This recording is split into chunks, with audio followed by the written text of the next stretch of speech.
learning that his friend Lazarus had died, Jesus wept. Jesus wept. That is what is written, that you wept for me.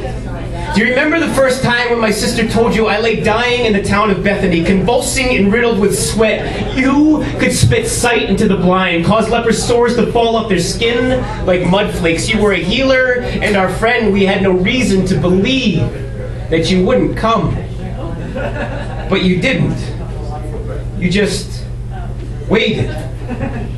Do you know that I cursed you with my final breath? I was so hurt, so scared, but when this house of flesh collapsed, my soul, it flew, and you were right about heaven's majesty, the sights, the sounds, reunited with my ancestors, my mother and father. Paradise as you preached it, I felt so blessed.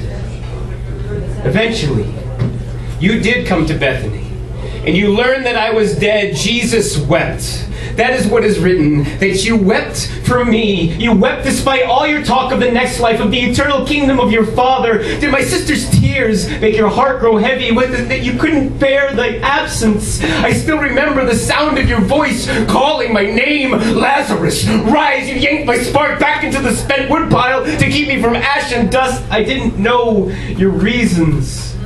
I just assumed your grief had made you selfish. I prayed you hadn't heard my final breath's curse.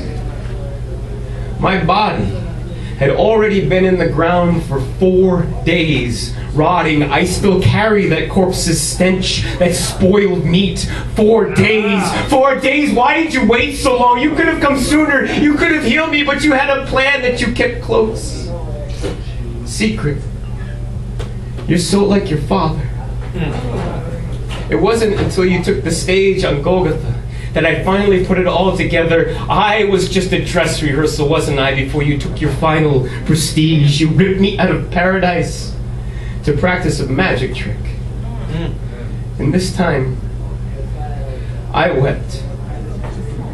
I wonder what it was that you saw in me after I came back from 4 days of death that made you decide you had better only try for 3.